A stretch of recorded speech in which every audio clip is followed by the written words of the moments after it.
Então, é uma alegria muito grande estar com vocês aí, queridos amigos da Sociedade Espírita Bezerra de Menezes, de Constantina, e esse material também nós iremos aproveitar para o Centro Espírita Joana de Ângeles de Sarandi, que tem as suas palestras virtuais aos domingos. Então, saudamos também os queridos irmãos da Joana de Ângeles de Sarandi. Então, o nosso objetivo hoje é falar um pouquinho sobre a indulgência, com base em 3 mensagens do Evangelho segundo o Espiritismo.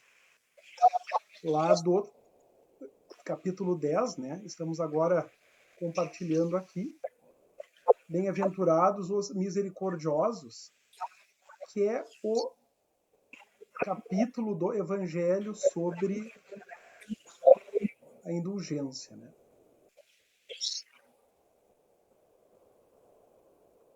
Não sei se vocês estão enxergando aí o compartilhamento da tela. Sim, tá perfeito. Beleza. Então, o capítulo 10 do Evangelho, ele se baseia na bem-aventurança da misericórdia. Bem-aventurados os misericordiosos, porque receberão misericórdia. Que é o capítulo, então, que trata sobre toda esta temática ligada, de alguma maneira, ao próprio conceito de caridade para o Espiritismo, que lá no Livro dos Espíritos, a caridade é muito mais do que simplesmente a esmola ou a caridade material. Ela é, como apresentado pela espiritualidade superior na resposta à questão que Allan Kardec fez, caracterizada por 3 atitudes que são muito além, muito mais profundas do que simplesmente a caridade material, que é a benevolência, a indulgência e o perdão. Então, nós vemos aí que a misericórdia, que é o tema do capítulo 10, trata diretamente desses 2 elementos, que é da indulgência e do perdão. O perdão que, na verdade, é uma atitude de saúde e de autocuidado para conosco mesmos, né? Porque quem mais se beneficia do perdão é a própria pessoa que sabe perdoar, que aprende a perdoar, né? Então, trouxemos aí um conceito de indulgência, né? Está ali no próprio Evangelho, virtude, sentimento doce e fraternal. Está no próprio Evangelho também não ver os defeitos das outras pessoas, ou quando vemos esses defeitos, evitar de falar deles, evitar de divulgar esses defeitos. E só esses conceitos aí já vão nos colocando em choque, né? Quando a gente vai olhando para as nossas próprias atitudes no dia a dia, como nós ainda temos a tendência de vermos demais os defeitos das outras pessoas, e não somente isso, também a tendência de comentar, de falar, né, nesse mal da maledicência ou da fofoca, né, que é um mal ainda tão presente na humanidade e agravado pelas redes sociais, pelo celular, que tornam isso tão fácil, né, de fazer. Mas, enfim, num encontro espírita, a gente está aqui realmente para estudar, para refletir juntos, né, como um modo de aprender, de nos aperfeiçoarmos, né? Então, isso tem mesmo que dar choque na gente, isso é bom, né? E esse outro conceito da Joana de Ângeles, lá dos estudos espíritas, né?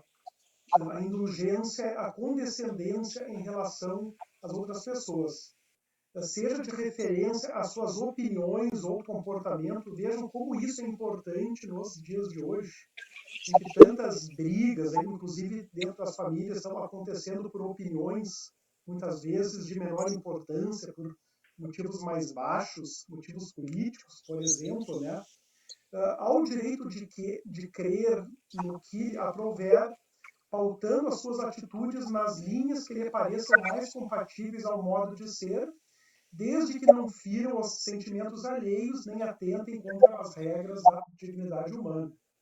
Então, o que a mentora Joana de Ângeles, no seu livro Estudos Espíritas, está nos dizendo sobre a indulgência, é que desde que aquela opção da pessoa não firam outras pessoas e nem atentem contra as regras da dignidade humana, a pessoa pode acreditar no que ela quiser, pode ter a opinião que ela quiser. Né? Só o que nos cabe é respeitar. Então, é uma lição muito importante para esse momento que nós estamos vivendo. Né? E o interessante aqui desse estudo que nós iremos apresentar, né? Na verdade, a gente se baseou no material colhido na internet, né? A internet bem usada é muito, muito boa, né? O problema é que nós perdemos muito tempo, desperdiçamos tempo na internet, em rede social, Instagram, enfim. Mas, bem usada, ela é uma ferramenta, a internet e o próprio celular, que vieram aí para auxiliar a humanidade no seu crescimento. Lá no finalzinho do capítulo 10 do Evangelho, Allan Kardec coletou e incluiu algumas mensagens psicografadas sobre a temática da misericórdia. Então, são 3 textos, na verdade, ali nos itens 16, 17 e 18, com o mesmo título, a indulgência. 3 textos de 3 espíritos, autores diferentes. Né? Então, a gente pode retirar de cada um desses textos uma acepção diferente, digamos assim, um olhar diferente do que é a indulgência. Então, no texto do item 16, enfocando a questão do problema do julgamento. No item 17, a solução do perdão. E no item 18, a necessidade da vigilância.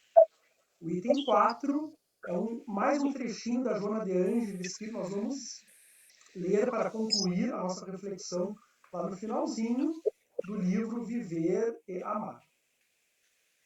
Então, o texto do item 16, ele é de autoria do espírito José. É um espírito que é autor de alguns textos que Allan Kardec colacionou em vários capítulos do Evangelho segundo o Espiritismo. Então, ele tem um sobre a indulgência, né, incluído no capítulo 10, onde nós verificamos a necessidade da indulgência para combater o problema do julgamento. Esse é um problema sério. Né? E tudo isso que eu falei antes, lá na fofoca, na maledicência da roda de chimarrão, ou na família, ou essa mais grave que se faz por redes sociais. Nessa semana mesmo eu participei de um evento que falou uma coisa que me preocupou muito. Eu cheguei em casa aqui no fim de semana e já falei com as minhas filhas sobre isso, porque me causou uma preocupação desse problema do bullying nas escolas, né? Que para as pessoas que têm mais de 35 anos de idade, como eu, o bullying acontecia naquelas horinhas que nós estávamos na escola, e quando a gente sofria, a gente podia ir para casa, descansar um pouco a cabeça, né? E só voltava para a escola no dia seguinte. Hoje o bullying pelo celular, pelas redes sociais, acontece 24 horas por dia. Então é uma situação de saúde mental para as nossas crianças e adolescentes muito séria. O bullying é um problema muito sério. E tudo isso se baseia em julgamento. Em outras palavras, a gente acreditar que a gente pode ser juiz para julgar o comportamento dos outros, quando na verdade nós não temos esse poder. A única pessoa que nós podemos, e nesse caso devemos julgar, é a nós mesmos, né? E o único juiz que existe é a nossa própria consciência. Lá em O Livro dos Espíritos também está respondido em uma questão que as leis morais estão gravadas na nossa própria consciência. Todo mundo nasce com as leis morais gravadas em sua própria consciência. E a literatura espírita de André Luiz nos comprova isso, que quando desencarnamos, o único juiz que existe é a nossa própria consciência. É somente ele que nos julga, né?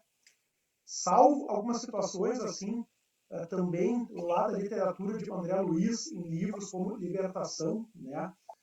Certas organizações muito trevosas lá que fazem teatros de julgamentos para espíritos que acham que estão sendo julgados, enfim, numa escravização mútua no mal. Então, salvo essas exceções que são verdadeiras farsas, verdadeiros teatros, né? O único julgador que existe é a nossa própria consciência, é somente a ela que devemos contas, né? Ficar falando esse tipo de coisa, eu sou um grande devedor, né? Esses tempos alguém me corrigiu, mas como que tu é um grande devedor? Tu acha que Deus é banqueiro? Deus não é banqueiro. Deus não está para nos julgar.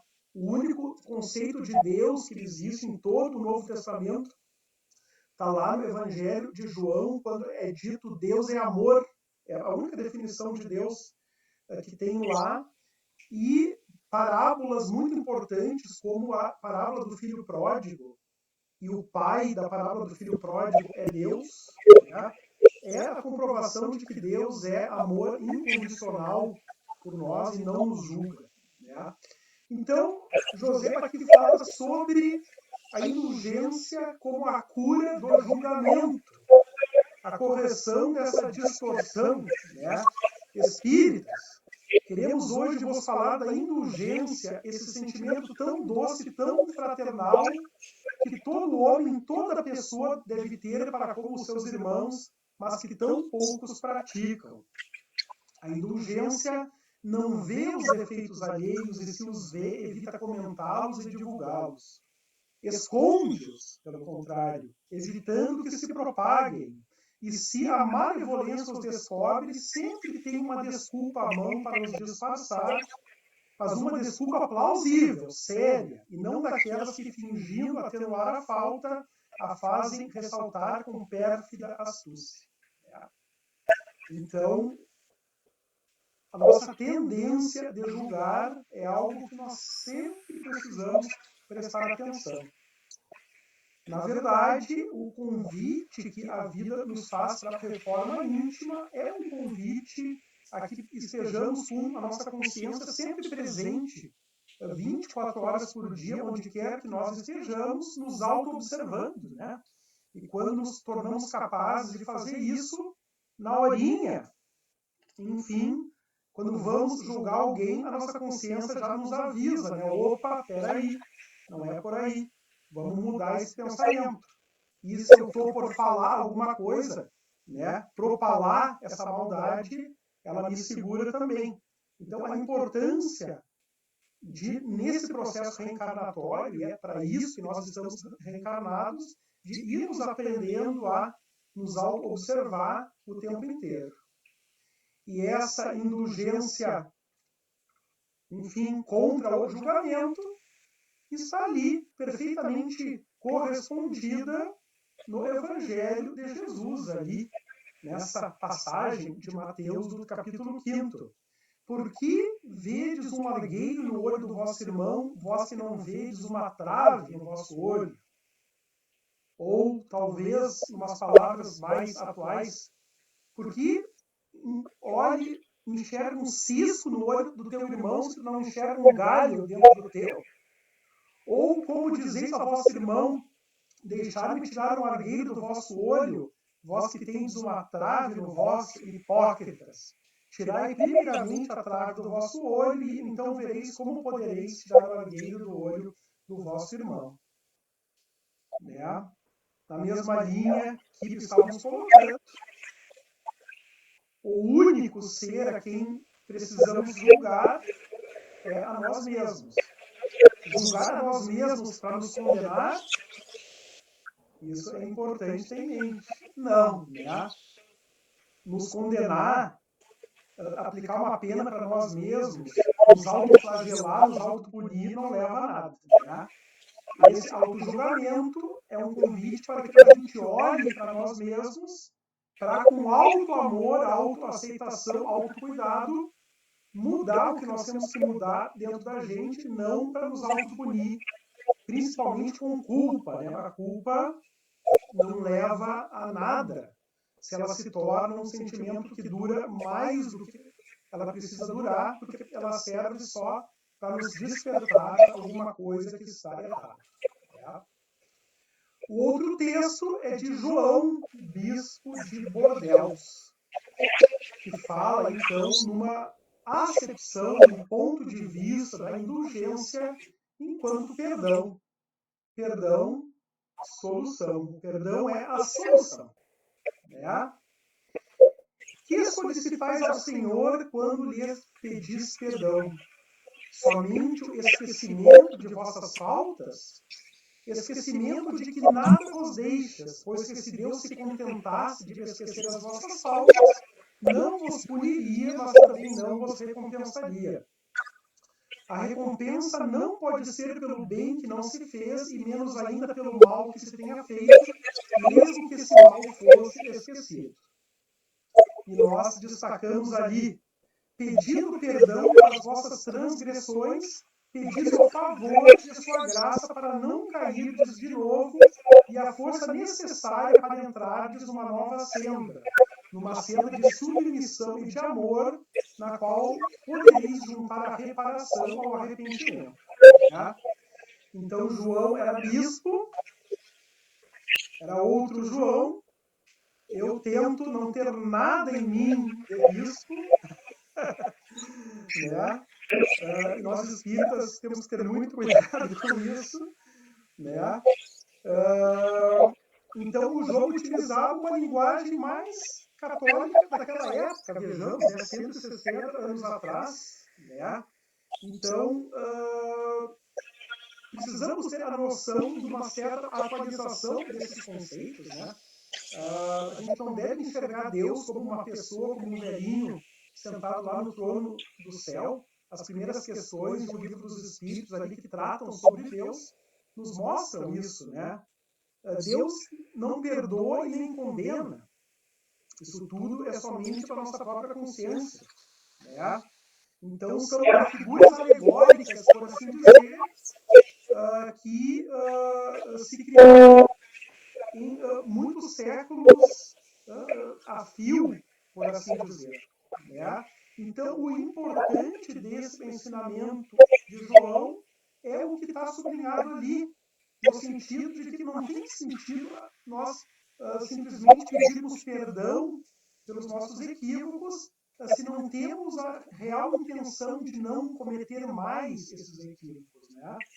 Então, na nossa oração, quando nós vamos pedir perdão por alguma coisa errada que tenhamos feito, e nós ainda fazemos, se não fizéssemos coisas erradas, nós não estaríamos encarnados nesse planeta, né? Nós ainda cometemos. E quando nos damos conta disso e queremos iniciar um processo de reparação, e na nossa oração a gente pede o perdão, junto com o perdão, a gente precisa pedir a força, né, e a clarividência necessárias para que não cometamos de novo o mesmo erro. Né? Então isso está ligado lá com outro texto maravilhoso de Kardec, que é o Código Penal da Vida Futura, que está lá no livro O Céu e o Inferno, que tem um item que fala sobre as 3 atitudes que são necessárias para apagar todos os traços de uma falta ou de um erro, né? Que são aqueles 3 elementos: arrependimento, reparação, e já vou lembrar do terceiro, me deu um branco, né? lá no Código Penal, expiação e reparação. Arrependimento, expiação e reparação. Arrependimento não é remorso. Arrependimento significa se dar conta. Expiação significa vivenciar as consequências, né? Se a codificação tivesse sido feita nos dias atuais, não teria sido usada a expressão mundo de provas e expiações. Expiação é uma palavra católica também de 160 anos atrás, mas, diz o Milton Felipe, pesquisador espírita de São Paulo, teria sido usada a expressão mundo de provas e consequências, né? Não é só expiação, é consequência. Nós temos também muitas consequências boas, de escolhas boas, que nós já estamos fazendo, não é? Não é este momento que nós estamos vivendo um momento muito bom? Para mim está sendo. Eu sou muito grato a vocês, queridos amigos de Constantina, por esse convite. Então, são sementes boas que nós vamos plantando e nós já vamos colhendo consequências boas, né? Então, depois do arrependimento, para apagar os traços da falta, vivenciar as consequências. Isso aí a gente tem que vivenciar, a gente estuda a lei de causa e efeito. E o último elemento para apagar completamente os traços da falta é a reparação. Ou seja, se nós prejudicamos alguém, fazer o bem para essa pessoa que nós prejudicamos. Então, a necessidade do perdão. Quem consegue perdoar é a pessoa que vai se libertar. E também, isso está diretamente ligado a uma passagem de Jesus, também do Evangelho de Mateus, capítulo 18, né? Outra passagem muito conhecida. Se contra vós pecou o vosso irmão, e de fazer sentir a falta em particular a sós com ele. Se vos atender, tereis ganho o vosso irmão. E então entra a parte mais famosa desse trecho, né? Então, aproximando-se dele, disse-lhe Pedro: Senhor, quantas vezes perdoarei a meu irmão quando houver pecado contra mim? Até 7 vezes? Respondeu-lhe Jesus: Não vos digo que perdoeis até 7 vezes, mas até 70 vezes 7 vezes. Ou seja, o perdão ele é ilimitado. Por que o perdão precisa ser ilimitado? Porque o perdão é uma questão de saúde para ele. Quem ganha com o perdão não é a pessoa perdoada, mas é a pessoa que perdoa. Porque quando a gente perdoa, a gente tira um peso dentro da gente. E pessoas que guardam mágoa por muitos anos são pessoas que acabam adoecendo, acabam somatizando essa mágoa. Somatizar significa passar para o soma, passar para o corpo, ou seja, pessoas que ficam doentes, né? Isso já vem sendo pesquisado pela ciência. O médico indiano radicado nos Estados Unidos, Deepak Chopra, é um dos cientistas que pesquisa e tem livros sobre isso, né? No caso dele, estudando o quanto o coração, o sistema cardiovascular é sensível a sentimentos negativos muito cristalizados, muito continuados, por assim dizer. E o último textinho, com o título de Indulgência, assinado por Dufetre, bispo de Népers, né? A indulgência vigilância, né?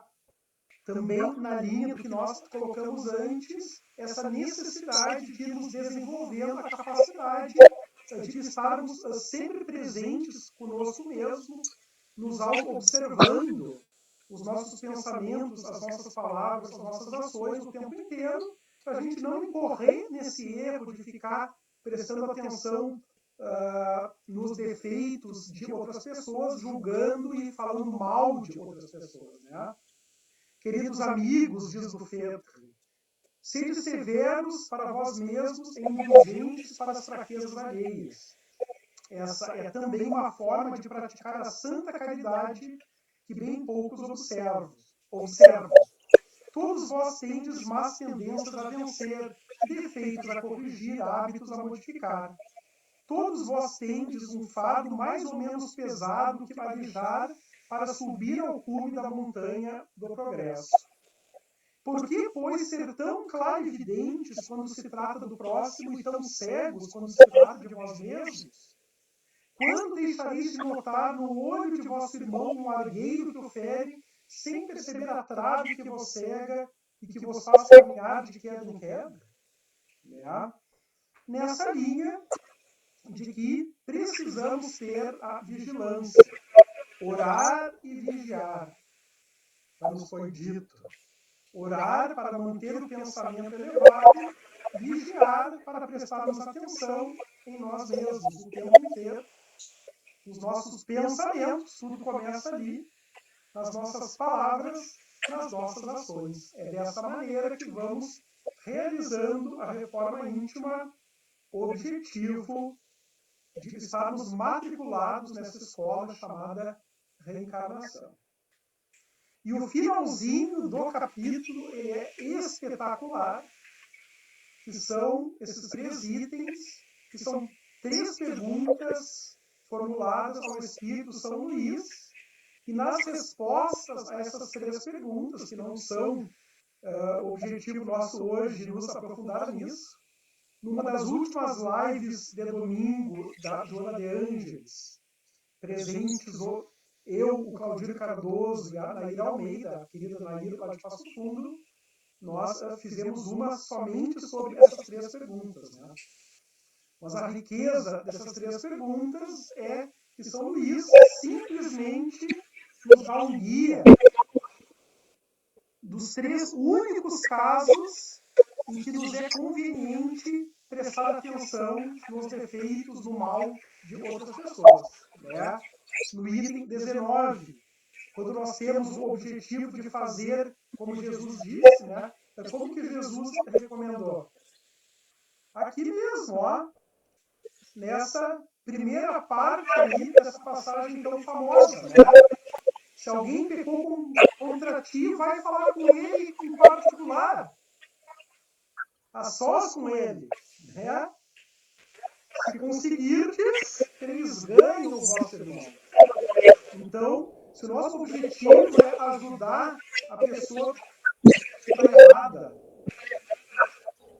mostrando para ela, em particular, sem fazer escândalo, sem chamar atenção, o que ela precisa mudar, isso é caridade. Nesse caso, podemos prestar atenção no mal, na imperfeição de outra pessoa.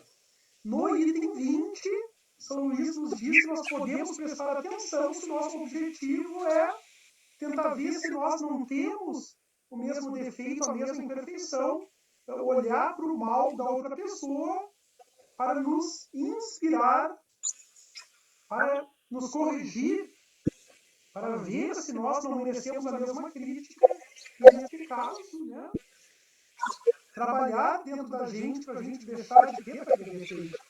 Nesse caso, a gente pode sim, aliás, é muito sábio, né? É muito mais sábio a gente aprender com os defeitos do outro, né? Com os erros do outro, do que ter que aprender pelos nossos próprios erros. E no item 21, nós podemos prestar atenção quando uma pessoa esteja por cometer um mal que possa afetar outras pessoas, né? Então, nesse caso, obviamente, se ela pode prejudicar alguém, fazer mal para alguém, também a caridade nos recomenda que a gente preste atenção.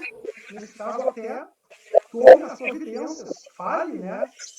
Chame socorro, enfim, faça o que seja necessário para evitar que a pessoa consiga fazer mal para alguém.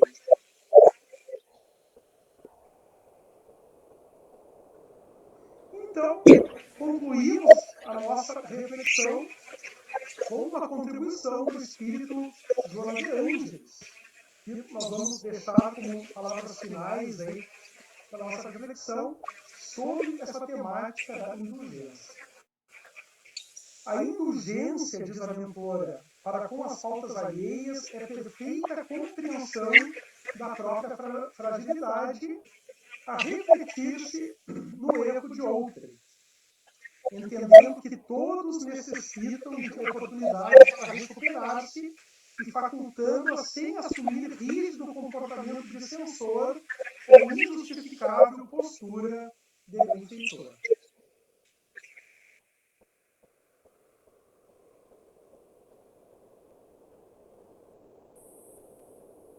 A indulgência é um sentimento de humanidade que vige em todas as pessoas, aguardando desdobramento e vitalidade que somente o esforço de cada qual logra realizar.